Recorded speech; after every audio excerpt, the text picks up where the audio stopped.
আমরা এখন শিখব সৃজনশীল লেখার কৌশল। প্রথমে আমরা ক নাম্বার, এটা হচ্ছে আমাদের জ্ঞানগুলো অনলি এক লাইন থাকবে, কোনো দুই লাইন দিলে হবে না। মূল যা বলবে আমাদের তাই আমাদের লিখতে হবে। হ্যাঁ হ্যাঁ, আমাদের অনুধাবন প্রশ্নের প্রথমে থাকবে একটা জ্ঞানমূলক, এটা ব্যাখ্যা কি বা এটা বলতে কি বোঝানো হয়েছে। জ্ঞানমূলক লেখার পরে আমরা এখানে মিনিমাম 4 লাইন, আমরা সবসময় বলি 4 বা 5 লাইন, 4 বা 5 লাইন আমরা লিখব হচ্ছে খ নম্বরে। খ নম্বরে জ্ঞানমূলকে 1 মার্ক এবং অনুধাবন হচ্ছে 2 মার্ক। এখানে যদি আমরা বেশি লিখি, তা শুধু অনেকে আমরা বেশি লিখি, শুধু বেশি লিখলে আমাদের কিন্তু কোনো লাভ নাই, কারণ মার্ক এখানে ডাইরেক্ট আমাদের এটা থাকবে।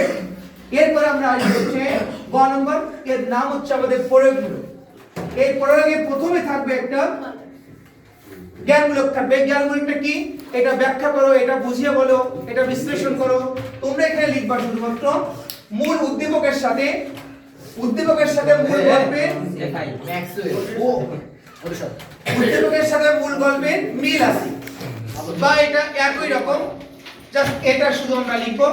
লেখার পরে এই পরবর্তীতে আমরা যে 4 বা 5 লাইন লিখব, এটা কি কি অনুসারে লিখব? এই জায়গাটা শুধুমাত্র আমরা গল্প অনুসারে,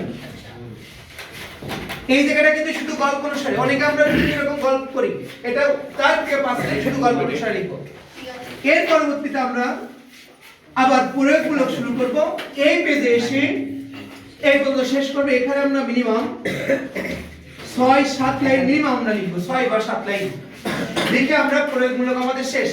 আর এটা আমাদের গ নাম্বার। গ নম্বরে কিন্তু এখানে 1 মার্ক, জ্ঞানমূলকে 1, অনুধাবনে 1 এবং প্রয়োগে হচ্ছে 1, টোটাল 3টা পেরা 3 মার্ক। এরপরে আমরা এর পাশে আমরা আসব ঘ নম্বর প্রশ্ন। ঘ নম্বর প্রশ্নের ক্ষেত্রে একটা জিনিস খেয়াল করব, বিশেষ করে আমাদের থাকে এটা বুঝিয়ে বলো বা নিজের মতামত দাও, উক্তিতে যাচাই করো, এই ধরনের প্রশ্ন কিন্তু সবসময় থাকে।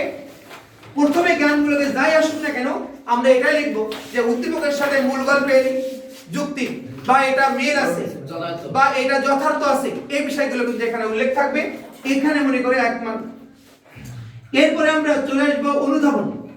অনুধাবনে ঠিক আগে যেমন দিচ্ছি 4 এবং 5 লাইন, এখানেও কিন্তু আমরা 4 এবং 5 লাইন গল্প অনুসারে আমরা দিব,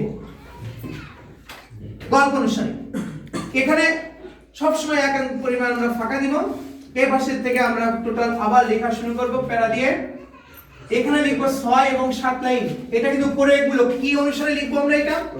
এটা লিখব হচ্ছে আমরা গল্প প্লাস উদ্দীপক।